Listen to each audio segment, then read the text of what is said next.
Welcome to Revenge by Eve. Sit back, relax, and enjoy the story. I was sitting in a therapist's office being told I needed medication for my paranoid delusions when my phone buzzed with a notification. A video file from my own security camera proving I'd been right about everything all along.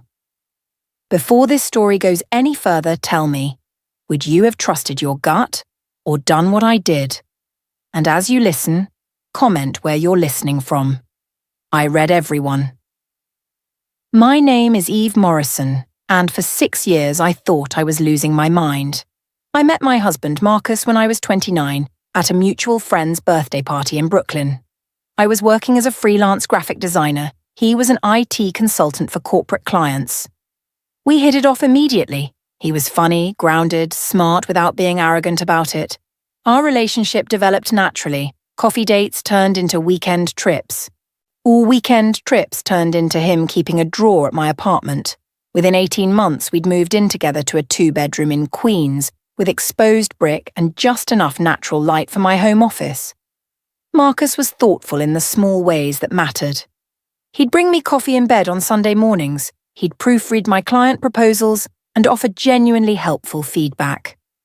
When I worked late on a project, he'd order dinner from my favourite Thai place without me having to ask.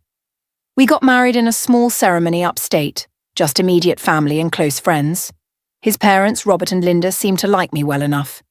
His younger sister, Vanessa, was sweet but distant, absorbed in her own life as a nursing student. My family was smaller, just my mum, who'd raised me alone after my dad left when I was 7. She adored Marcus, said he was the first boyfriend I'd brought home who had his head on straight. The first 3 years of marriage were good. We developed routines. Tuesday nights were for cooking elaborate dinners together. Saturdays we'd explore different neighbourhoods in the city. We talked about eventually buying a house, maybe in Westchester, once we'd saved enough.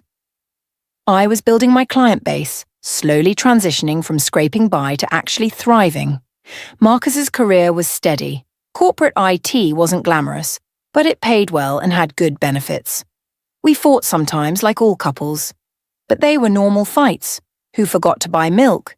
Whose turn it was to deal with the super about the leaking pipe? Nothing that felt foundational. Our friends were a mix of his college buddies and people I'd met through work. We'd host game nights. I'd do group dinners, spend summer weekends in the Hamptons with his friend Derek and Derek's wife Simone. Life felt stable, predictable in a good way. I trusted Marcus completely, never questioned where he was or who he was with. Never snooped through his phone or email. That kind of paranoia wasn't part of our dynamic. Looking back, that trust made me vulnerable, made it easier for what came next to completely destabilize me. The first warning sign came about 3 years ago, subtle enough that I almost missed it. Marcus started working late more frequently. Not every night, but 2 or 3 times a week, he'd text around 6 saying he was stuck troubleshooting a network issue or dealing with a client emergency. "Don't wait up," the messages would say. "Might be another few hours." He'd come home around 10 or 11, tired and distracted. I'd ask how it went, he'd give vague answers about firewalls and server configurations, and we'd go to bed. At first, I didn't think anything of it. IT emergencies happened. Clients had unreasonable expectations. But then I started noticing other changes. Marcus became protective of his phone in a way he'd never been before. He'd changed his passcode, something he'd never had before. When I asked why, he said his company had implemented new security protocols requiring complex passwords on all devices. Made sense. Corporate security was important. He started taking calls in the other room. If his phone rang while we were having dinner or watching TV, he'd glance at the screen, say "work call," and step into the bedroom or out onto our small balcony. I could hear his voice through the door sometimes, low, measured, or occasionally laughing at something. When he'd come back, I'd ask what the emergency was. "Just client management, you know how it is." I did know how it was. Freelancing meant dealing with anxious clients at odd hours too. But something felt off. An instinct I couldn't quite name. Marcus started being critical of small things. The way I loaded the dishwasher. How I'd left my work papers on the dining table, my habit of staying up late working in the living room. "It's like you don't care about our shared space," he said one night. "I'm working. This is my office. You could be more considerate. I'm trying to sleep." These weren't huge fights, just a subtle shift in how he spoke to me, more irritated, less patient. I also noticed he'd become defensive when I asked about his day. "How was work?" "Fine." "Anything interesting happen?" "Why are you interrogating me?" "I'm not interrogating you, I'm asking about your day." "It's exhausting, Eve. I deal with problems all day, I don't want to rehash them at home." So I stopped asking. Around this time, I started having trouble sleeping. I'd wake up at 3 or 4 in the morning with this inexplicable anxiety, this feeling that something was wrong. I'd lie there in the dark, listening to Marcus breathe beside me, trying to figure out what my subconscious was trying to tell me. During the day, I'd feel silly about it. Everything was fine. Marcus was just stressed with work. I was probably projecting my own work anxiety onto our relationship. But at night, that feeling would return.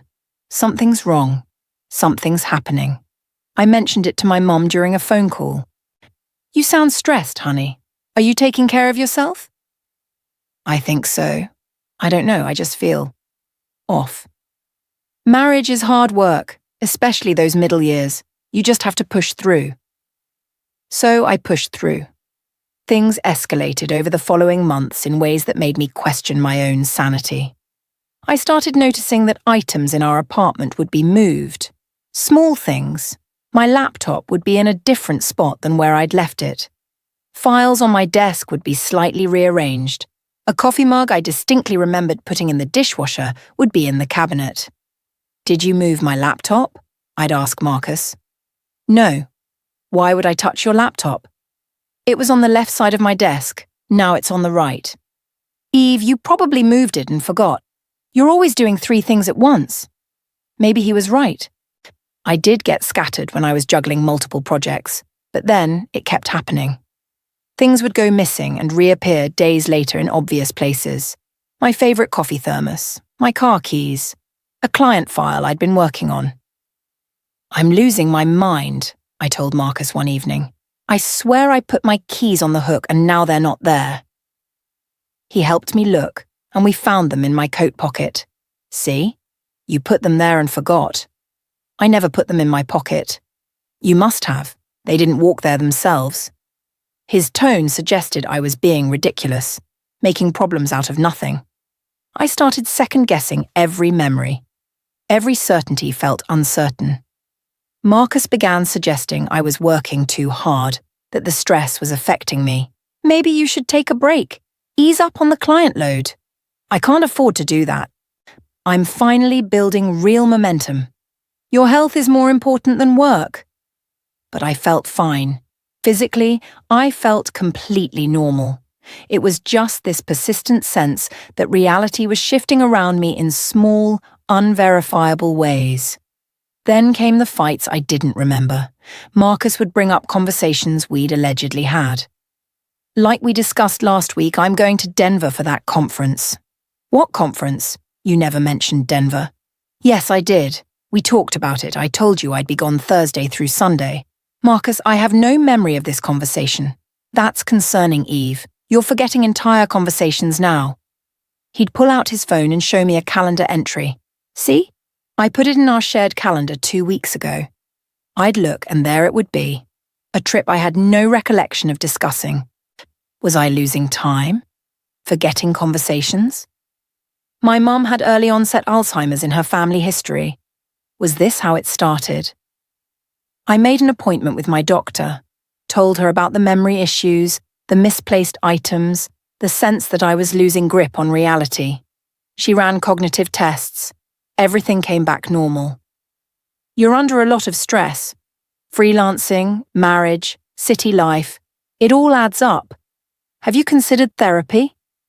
I started seeing a therapist named Dr. Chen, a kind woman in her 50s who specialized in anxiety disorders. I told her everything. The memory lapses, the moved items, the feeling that Marcus was changing, but I couldn't put my finger on how. It sounds like you're experiencing significant anxiety, she said. These intrusive thoughts about your husband. The hypervigilance about objects in your home, these are classic anxiety symptoms. But I don't feel anxious. I feel watched, like someone's messing with me. That's a common manifestation of anxiety. The brain creates narratives to explain uncomfortable feelings. She started me on anti-anxiety medication. The medication made me foggy. I'd forget words mid-sentence, miss deadlines. One client fired me for missed communication. The meds aren't helping, I told Dr. Chen. They take time to adjust. Give it 6 weeks. Marcus was supportive, in his way. He'd remind me to take my pills, ask how therapy was going, suggest I cut back on work. But I couldn't shake the feeling that he was performing concern rather than feeling it. The core betrayal happened on a Tuesday in March. I'd started having suspicions that maybe Marcus was having an affair. Not because I had evidence, but because I'd run out of other explanations for his behavior. I mentioned it in therapy. I think Marcus might be cheating on me. Dr. Chen's expression was gentle but skeptical. What makes you think that? The late nights, the phone secrecy, the way he's different. Eve, we've talked about this pattern. You're looking for external explanations for internal distress. Your anxiety is creating a narrative of betrayal that may not exist. But what if it does? Have you found any concrete evidence, messages, charges on credit cards? I hadn't. I'd looked, in moments of desperation, and found nothing. Then we need to work on these intrusive thoughts. They're symptoms of your anxiety disorder, are not reality. I left that session feeling crazy. Genuinely, clinically crazy. That evening, I did something I'd never done before. I installed a security camera in our living room. I told myself it was for safety. We'd had some package thefts in the building. It wasn't about Marcus. It was just precaution. The camera was small, discreet, positioned on a bookshelf with a view of the front door and most of the living area. It recorded to a cloud service on my phone. I didn't tell Marcus about it. That Thursday, Marcus said he had to work late. Standard emergency, he'd be home around 11. I went to bed around 10:30, anxious and restless. I woke up at 2 in the morning. Marcus was asleep beside me. I grabbed my phone and opened the security camera app, scrubbing through the evening's footage. At 6:47 p.m., the front door opened. Marcus walked in. He wasn't alone. A woman entered behind him. Petite, dark hair, mid-20s. She was laughing at something he'd said. I watched, my heart pounding, as Marcus and this woman sat on our couch. Our couch, where we watched movies and ate takeout and lived our life. They talked for a few minutes. I couldn't hear the audio clearly, but their body language was intimate, familiar. Then she leaned over and kissed him. And he kissed her back. I watched them for 15 minutes, kissing, his hands in her hair, her hands on his chest. Then she said something, stood up, and walked toward our bedroom. Our bedroom. The camera didn't capture what happened there, but they were in that room for 43 minutes. When they came back out, Marcus walked her to the door, kissed her goodbye, waited until she was gone. Then he pulled out his phone and I watched him text someone. A moment later, my phone buzzed. Still dealing with the server issue, going to be another couple hours. Sorry, babe. The message time-stamped 8:52 p.m. I sat up in bed, staring at the phone, feeling like I was going to vomit. Marcus stirred beside me. You okay? Fine. Just couldn't sleep. Come here. He pulled me close, spooning me like he had 1,000 nights before. I lay there rigid, his arm around me, and I felt everything I'd known to be real shatter. I wasn't crazy. I wasn't anxious. I wasn't imagining things. I'd been right all along. And everyone, Marcus, my therapist, my mom, my friends, had convinced me I was losing my mind. That was the moment I stopped waiting for them to change. I didn't sleep the rest of that night. I lay there in Marcus's arms, mind racing. Planning. I couldn't confront him yet. I needed more. I needed to understand the full scope of what was happening. The next morning I acted completely normal. Made coffee, kissed Marcus goodbye, told him to have a good day at work. The moment he left, I went through the apartment systematically. I found the other woman's hair tie in our bedroom, a lipstick in the bathroom that wasn't mine, a receipt in Marcus's jacket pocket from a hotel in Midtown dated 3 weeks ago. I created a new hidden folder on my phone and started documenting everything. I went back through weeks of security footage. I'd had the camera for a month, though I'd only started reviewing it now. This wasn't the first time she'd been to our apartment. She'd been there 5 times in 4 weeks. Always on nights Marcus claimed to be working late. I recognized her from somewhere but couldn't place it. Then I remembered. She'd been at a work party Marcus had dragged me to 6 months ago, his colleague's birthday. She'd been introduced as someone from his client's IT department. Sarah, Sandra, something with an S. I went through Marcus's laptop while he was at work. I knew his password, the same one he'd been using for years. His email was a goldmine. Months of correspondence with this woman, Sophia. Explicit messages, photos, plans to meet, complaints about me. She's so paranoid lately, constantly asking where I am, what I'm doing. It's exhausting. I think she might suspect something. She's been acting weird. I'm working on it. Once I can get her to move back to her mum's for a bit, we'll have more time together. My stomach turned. Marcus had been gaslighting me, deliberately. He'd been moving my things, deleting conversations from my phone, editing our shared calendar to make me think I'd forgotten discussions we'd never had. All to make me think I was losing my mind. Why? So I'd move out? So he'd have the apartment to himself and Sophia? I kept digging. I found emails to my therapist. Marcus had been emailing Dr. Chen, expressing concern about my mental state, suggesting I might need stronger medication, mentioning family history of dementia. He'd been actively influencing my treatment. Dr. Chen had responded professionally, thanking him for his input while maintaining patient confidentiality. But his messages had clearly shaped how she saw me. I found texts to his sister Vanessa and his parents painting me as unstable. Eve's really struggling right now. I'm worried about her. She's forgetting things. All getting paranoid. I think she might need to take a break from work. His family had been responding with sympathy. Poor Eve. This must be so hard on you, Marcus. He'd been building a narrative, positioning himself as the devoted husband dealing with his mentally ill wife. Meanwhile, he was cheating on me in our home, in our bed. I sat at his desk, reading through months of deception, and I felt something shift inside me. I wasn't broken. I was furious. I spent the next 2 weeks gathering every piece of evidence I could find. I backed up all the security footage to multiple drives. I screenshotted every email, every text. I documented the moved items, the gaslighting, the manipulation. I also started recording conversations with Marcus, on my phone hidden in my pocket, not legal for court maybe, but useful for my own clarity. And in those recordings you could hear him doing it in real time, contradicting things he'd said days before, claiming we'd had conversations that never happened, suggesting I was misremembering, getting confused. Are you sure you're feeling okay? You seem really scattered lately. Maybe you should talk to Dr. Chen about adjusting your meds. I'm worried about you, Eve. This isn't like you. Each statement calculated, each one designed to make me doubt myself. I consulted with a divorce attorney, not to file yet, but to understand my options. New York is a no-fault state, but if you can prove he wasted marital assets on an affair, that can affect distribution. Document everything. I also sent the camera footage and evidence to a friend I trusted completely, my college roommate Jenna, who lived in Boston. I don't know what he's capable of, I told her. If anything happens to me, you have this. She was horrified. Eve, this is psychotic. He's been gaslighting you for months.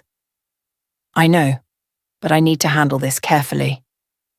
I also made an appointment with a new therapist, someone Marcus had never contacted, never influenced. I brought her everything, the footage, the emails, the documentation of gaslighting. She watched the security video of Marcus with Sophia in our apartment and looked at me with absolute clarity. "You're not crazy. You're being psychologically abused." Hearing that from a professional, from someone who had no reason to validate me, broke something open in me. I cried for the first time in months, real body-shaking sobs. I thought I was losing my mind. That's what he wanted you to think. The payoff came on a Saturday afternoon in April. I'd planned it meticulously. I invited Marcus's parents, his sister, my mom, and our close friends Derek and Simone to our apartment for a small gathering. Marcus was confused but pleased. "This is nice. I'm glad you're feeling social again." Everyone arrived around 2. I served coffee and pastries, made small talk, played the gracious host. Then, once everyone was settled in the living room, I connected my laptop to our TV. I wanted to gather everyone here today because I have something important to share. Marcus looked nervous. "Eve, what's going on?" "I've been labelled as paranoid for the past year. Anxious, possibly mentally ill, and I want to set the record straight." I pulled up the security footage on the TV, the video of Marcus and Sophia entering our apartment kissing on the couch. The room went silent. "This is from 6 weeks ago. A night Marcus told me he was working late." Marcus stood up. "Eve, what the hell?" "Sit down." Something in my voice made him sit. I played more footage, different nights. Same pattern. Marcus lying to me, Sophia coming over, them disappearing into our bedroom. His mother gasped. His father's face went red. Then I pulled up the emails. These are messages between Marcus and Sophia. Explicit messages, plans to meet, and complaints about his paranoid wife who was starting to suspect something. I scrolled through them on the screen. Now, here's where it gets interesting. I wasn't just paranoid. Marcus was actively making me think I was crazy. I showed the evidence, the emails to my therapist, the messages to his family painting me as unstable, the texts to friends expressing concern about my mental health. He moved my things, deleted conversations from my phone, edited our shared calendar, all to make me think I was losing my memory. I looked at Dr. Chen's business card, which Marcus had saved in his desk. He coordinated with my therapist, behind my back, to get me on medication for an anxiety disorder I didn't have. My mum looked like she might be sick. "Why?" Vanessa asked, her voice small. "So I'd seem unstable. So when he wanted to leave me or make me leave, everyone would understand. Poor Marcus dealing with his crazy wife." I turned to Marcus, who was pale and silent. "You almost succeeded. I almost believed I was losing my mind, but I installed a security camera. And I found out the truth." His dad stood up. "Marcus, is this true?" Marcus tried to speak. It's more complicated than she's making it seem." "Which part?" I interrupted.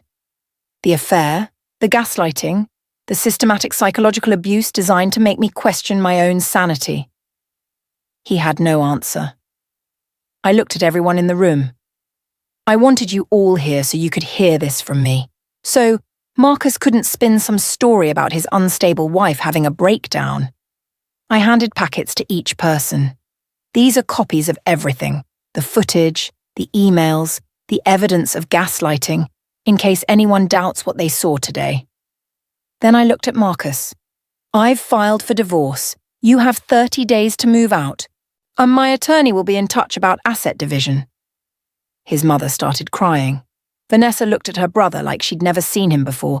Derek stood up. "Man, what the fuck is wrong with you?" Marcus just sat there, silent, destroyed. I grabbed my coat and purse. "I'm staying at my mom's. I'll be back Monday to start packing my things. I'd appreciate it if you weren't here." And I walked out of my own apartment, leaving Marcus to face the people who'd believed in him. The fallout was immediate and absolute. Marcus's family was devastated. His mother called me, sobbing, apologizing for not seeing what was happening. His father sent a formal apology and offered to help with legal costs.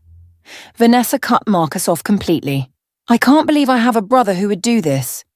Our friends sided with me unanimously. And Derek told Marcus to never contact him again. Simone sent me a long message of support and offered to testify if needed. Sophia disappeared from his life immediately. Turns out when your affair partner's psychological abuse gets exposed to everyone, the romance dies pretty quickly. I was standing in front of 200 people at my husband's work gala when he grabbed the microphone and told a joke about how I'd let myself go after marriage. And while everyone laughed, I smiled and began planning my exit. Before this story goes any further, tell me, would you have caused a scene right there or done what I did? And as you listen, comment where you're listening from. I read everyone. My name is Eve Harrington, and for 11 years I thought I had a partnership built on respect. I met my husband Derek when I was 26. He working as a copywriter at an advertising agency in Austin. He was 31, a regional sales director for a software company, and we met through a mutual friend at a barbecue. Derek was magnetic, confident without being arrogant, funny in that quick-witted way that made conversations feel electric. Our courtship was textbook romance. Weekend drives to hill country wineries, long dinners where we'd talk until the restaurant staff started stacking chairs, surprise flowers delivered to my office for no reason except that he'd been thinking about me. He proposed after 2 years on a trip to Santa Fe, at sunset overlooking the desert, with a ring his grandmother had worn. I cried happy tears and called my mom immediately. We got married in a small ceremony at a historic venue downtown. 100 guests, string quartet, and dinner under cafe lights strung between live oak trees. I wore a simple dress that made me feel beautiful, and Derek's vows made everyone cry, including him. "You make me want to be the best version of myself," he said, voice breaking. I promised to honor that gift every single day. I believed him completely. We bought a house in a neighborhood with tree-lined streets and weekend farmers markets. A 3-bedroom craftsman with a front porch swing where we'd drink coffee on Sunday mornings, reading different sections of the newspaper and occasionally sharing headlines. I kept working at the agency. Derek continued climbing the corporate ladder. We developed rhythms. Tuesday nights were for cooking elaborate meals together. He'd handle the protein. I'd do sides and dessert. Fridays we'd try new restaurants. Saturdays were for projects around the house or brunches with friends. Derek was supportive of my career in ways that felt genuine. When I won an industry award for a campaign I'd led, he threw me a surprise party and gave a toast about how proud he was to be married to someone so talented. We talked about kids eventually, but neither of us felt rushed. We had time. We were building our careers, enjoying our freedom, traveling when we could. His family was warm and welcoming. His parents, Tom and Susan, lived in Dallas and would visit a few times a year. His younger brother, Kyle, was getting his MBA in California. Family gatherings were pleasant, comfortable. My own family was smaller, just my mom and my sister, both in Houston. They adored Derek, said I'd finally found a good one after a string of mediocre boyfriends in my 20s. Our friend group was a mix of his colleagues and my agency friends, couples mostly, people we'd have over for game nights or who we'd vacation with in Cabo or Colorado. Sex was good, regular, intimate. Derek was attentive, playful. We'd still make time for date nights even after years together.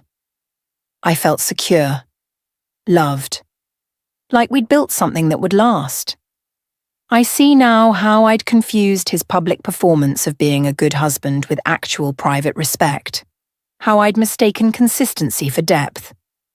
But for those first 7 or 8 years, I genuinely thought we were happy. The shift started so gradually I barely noticed it. Derek's job began demanding more of him. His company was expanding into new markets and he was traveling more, 3 or 4 nights a month, sometimes more. Sales conferences, client dinners, our regional training sessions. "I hate being away from you," he'd say before each trip. "But this is important for us, for our future."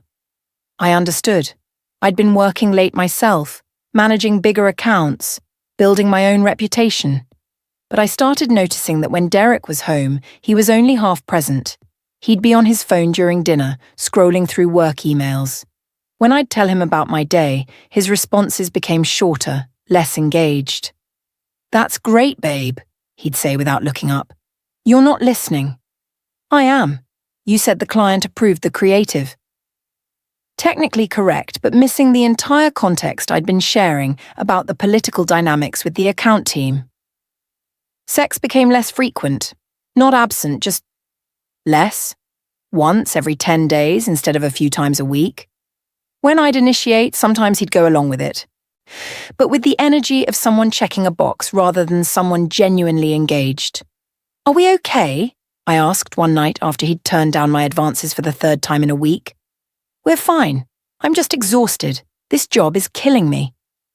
Maybe you should look for something else. Something with better work-life balance. And take a pay cut? We just renovated the kitchen, Eve. We have a mortgage. I can't afford to prioritize balance over income right now. The way he said it made me feel selfish for suggesting it. Derek also started making small comments about my appearance. Nothing overtly cruel, just observations that stung. Are you going out like that? When I wore jeans and a sweater to dinner with friends. Maybe skip the dessert when I ordered tiramisu at a restaurant. I'm just looking out for you. You've put on a little weight lately. Not much, just a little. I hadn't. I'd weighed the same for 3 years, but I started second-guessing everything, looking at myself in mirrors more critically, eating less. His friends, mostly colleagues from work, became a bigger presence in our lives. Guys with aggressive senses of humour who would make jokes that danced the line between funny and mean. Derek would laugh at these jokes, even when they were at my expense. Eve's the boss at home, that's for sure, his colleague Brad said once at a barbecue we hosted, winking at Derek.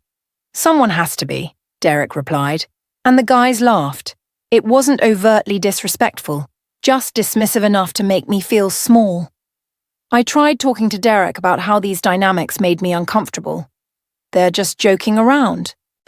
Don't be so sensitive. It doesn't feel like joking when it's always at my expense. You're reading too much into it. They like you. They wouldn't joke if they didn't. I wanted to believe him. So I tried to laugh along, tried to be the cool wife who could take a joke. But inside, something was shifting, a growing awareness that Derek saw me differently than he had before. Not as a partner, but as... what?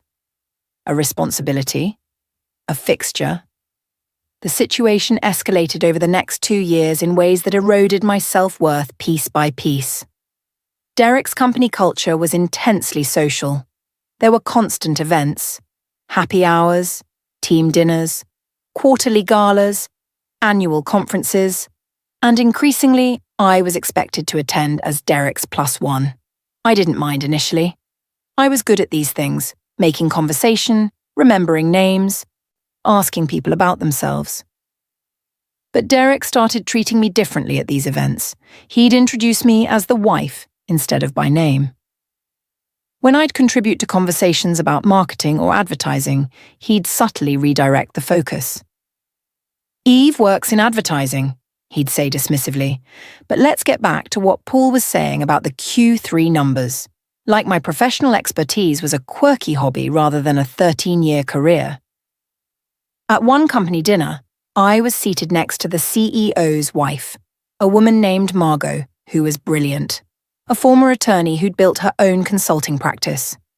We had an engaging conversation about work-life balance and career transitions. Afterward, Derek said, "You talked to Margot for 45 minutes. You barely circulated. We were having a good conversation. These events aren't about you having a good time, Eve. They're about supporting my career.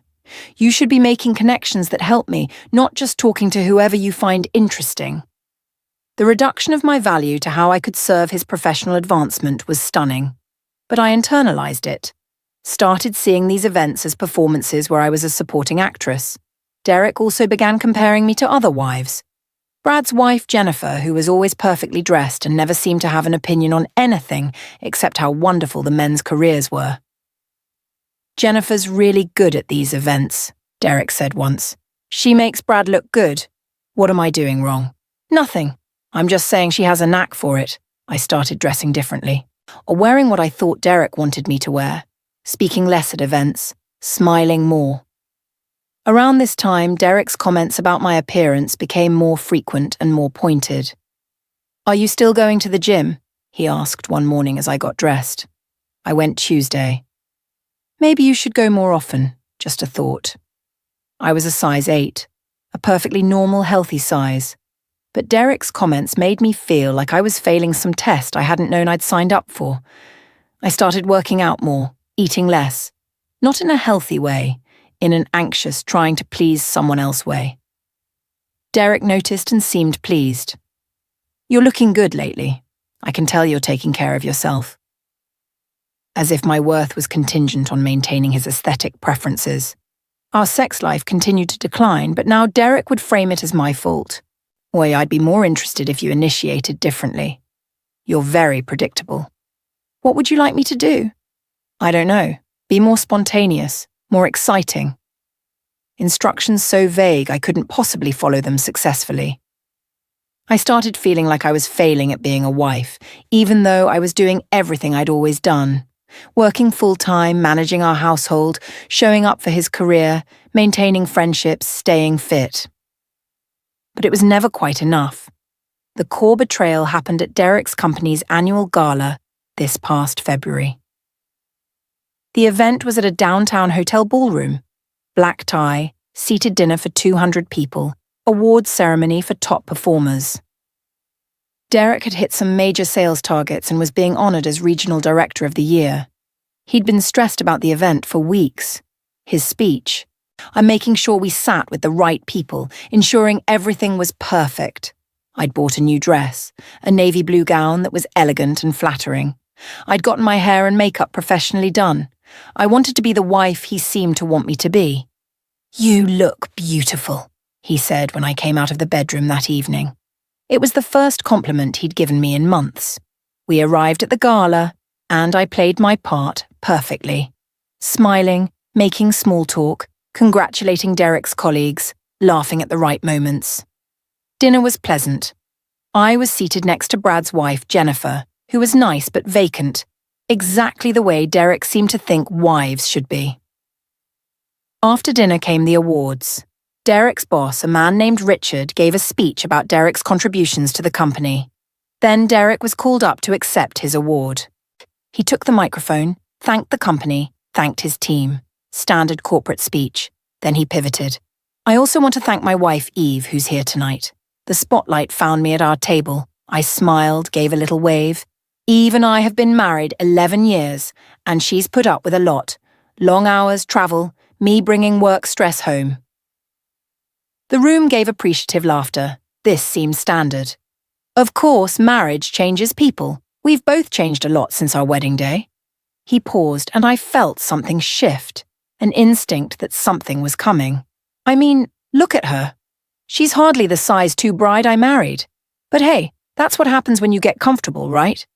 The room erupted in laughter. Loud, sustained laughter. I felt my face go hot. My chest tightened. Derek continued, grinning. "I'm kidding. Oh, of course, she's beautiful. But seriously, guys with wives here, am I right? They stopped trying after the wedding." More laughter. People at my table glanced at me, not sure if I was in on the joke or the target of it. Brad leaned over and whispered, "He's just messing around." But Derek wasn't done. And the best part? She used to love these events. Now I practically have to drag her here. She'd rather stay home in her sweatpants watching reality TV. That was a lie. I'd never complained about these events to him. But you know what they say. Happy wife, happy life. Though I think whoever came up with that didn't account for how much work it takes to keep them happy. The laughter was starting to feel uncomfortable now. Some people were still laughing, but others looked uncertain. Derek wrapped up his speech, thanked everyone again, and returned to our table looking pleased with himself. People came over to congratulate him. Several men made knowing comments. "You're brave making jokes like that about the wife." Derek just smiled. "She can take a joke. Can't you, babe?" I smiled. My face felt like plastic. Of course. Inside, I was disintegrating. Every cell in my body was screaming, but I kept smiling. Because causing a scene would make it worse, would prove I couldn't take a joke, would embarrass Derek in front of his colleagues and superiors. So I sat through the rest of the event with that frozen smile, made polite conversation, pretended I was fine. When we finally got to the car, Derek was still riding high. I think that went really well. Richard loved my speech. And did you see his reaction? You humiliated me in front of 200 people. He looked genuinely surprised. What? The joke about you gaining weight? Everyone knew I was kidding. Everyone was laughing at me. They were laughing at the joke, Eve, not at you. Don't be so sensitive. You lied. I've never complained about these events. I've never refused to come. It was a joke. You're taking this way too seriously. You publicly disrespected me. I complimented you. I called you beautiful. After you told 200 people I'd let myself go. Oh my God, Eve. This is why people say you can't joke about anything anymore. Everyone else thought it was funny. You're the only one who has a problem with it. We drove home in silence. That night, Derek slept soundly while I lay awake, replaying every moment. The laughter, the spotlight, the humiliation, and something crystallized in my mind. This wasn't a one-time mistake. This was the culmination of years of Derek treating me as less than, as decorative, as someone whose feelings were inconvenient obstacles to his success and comfort. That was the moment I stopped waiting for them to change. I spent the entire weekend in a strange, calm state of clarity. Derek acted like nothing had happened, like the gala had been a complete success and I was being irrational for being upset. You're still mad about a joke? I didn't argue, just nodded and went quiet. Monday morning, Derek left for a 3-day business trip to Denver.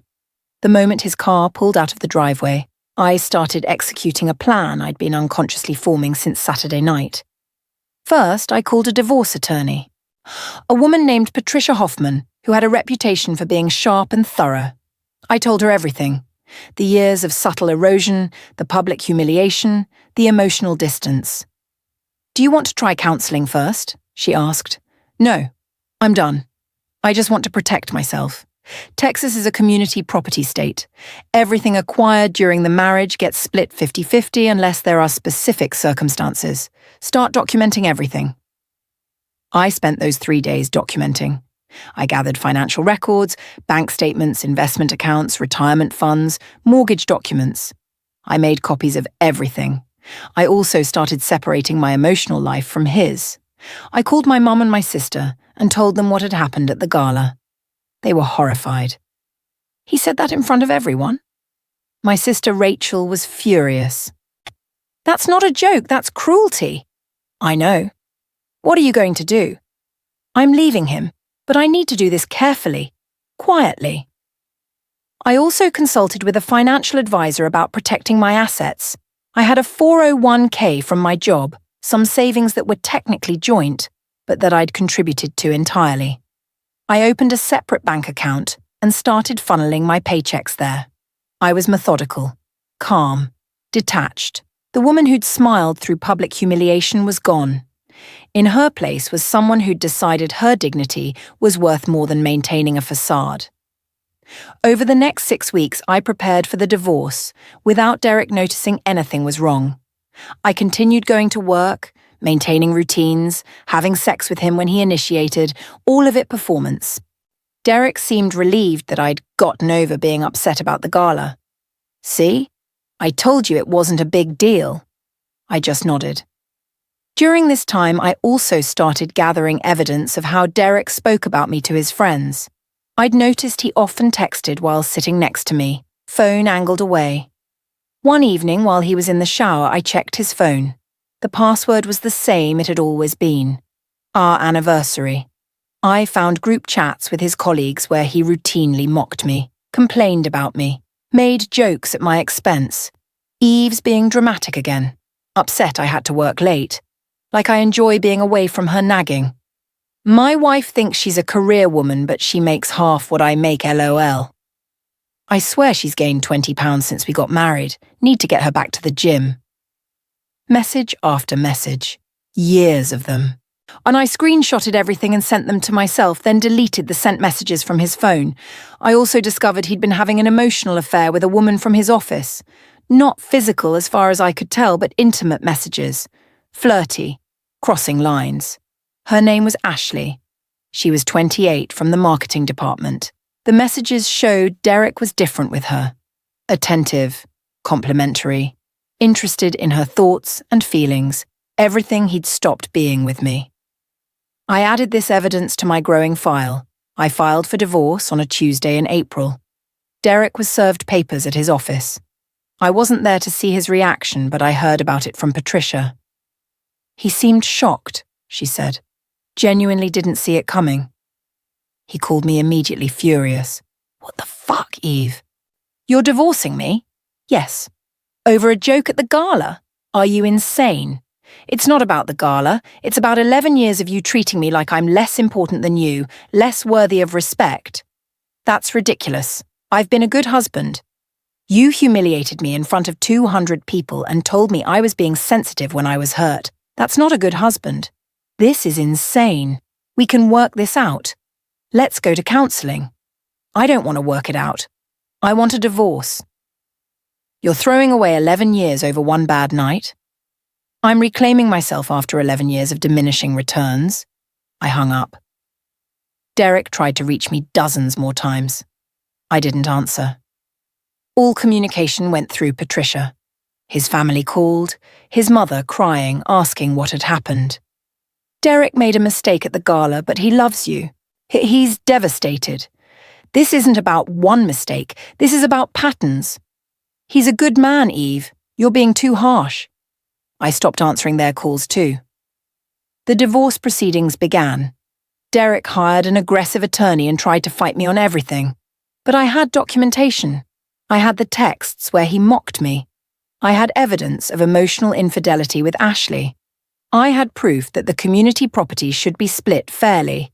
His attorney tried to paint me as unstable, as overreacting to a harmless joke. Patricia destroyed that narrative by presenting evidence of sustained emotional abuse and disrespect.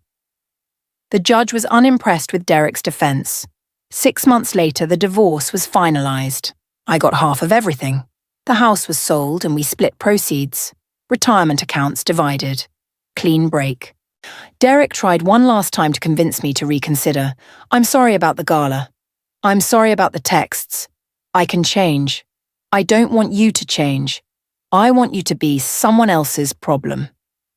The consequences rippled through Derek's life in ways I didn't engineer but watched unfold. Word got around about why we divorced. Not through me, I stayed silent, but through people who'd been at the gala and who'd witnessed the humiliation. Friends we'd shared were forced to choose sides. Most chose mine. Brad and Jennifer stopped inviting Derek to couples events. What you said about Eve was over the line, man. Derek's relationship with Ashley became office gossip. HR got involved. Derek wasn't fired, but he was quietly passed over for a promotion he'd been expecting. His parents eventually learned the full story, about the texts, the disrespect, the emotional affair. His mother called me to apologize. I didn't realize how he'd been treating you. I'm so sorry. I appreciated the call, but it didn't change anything. Derek's professional reputation took a hit. Not devastating, but enough that he became known as that guy who humiliated his wife and got divorced. He tried dating Ashley officially after the divorce. It lasted 3 months before she ended it. Turns out being someone's escape fantasy is different from being their actual partner. I heard through mutual friends that Derek struggled with the divorce, that he'd expected me to forgive him, to let him apologize his way back into my life. When I didn't, when I held firm, he had to face the fact that he'd destroyed something good because he'd taken it for granted. I felt no satisfaction from his struggles, just relief that I was no longer part of them. 3 years later, I'm 42 and living a life I built from scratch. I left Austin. Too many memories, too many places that reminded me of who I'd been when I was trying to be someone else's idea of a good wife. I moved to Santa Fe, the place where Derek had proposed, but now reclaimed as mine. I took a job as creative director for a non-profit and found that I loved work that felt meaningful. I bought a small adobe house with a courtyard garden. Every decision about furniture, paint colours, how to spend my weekends, all mine. I've dated. Nothing serious yet, but I'm not rushing. I'm learning who I am outside of being someone's wife. I've reconnected with parts of myself I'd let go. I took up pottery. I hike every weekend. I read books I choose without worrying if someone will judge my taste. I talked to my therapist about rebuilding self-worth after years of subtle erosion, about recognizing red flags earlier, about trusting my instincts. The gala humiliation could have destroyed me. It could have made me smaller, more afraid, more willing to accept mistreatment. Instead, it freed me. Because Derek's mistake wasn't the joke itself, it was revealing in front of 200 witnesses exactly how little he respected me. And once I saw it clearly, I couldn't unsee it. I didn't need to humiliate him in return, didn't need public revenge. I just needed to quietly walk away and build something better. That's the revenge Derek never saw coming. The quiet exit. The refusal to fight for scraps of respect. The decision that I deserved more. And the follow-through to get it. If you were in my place, what would you have done differently? And don't forget to tell me, where are you listening from right now?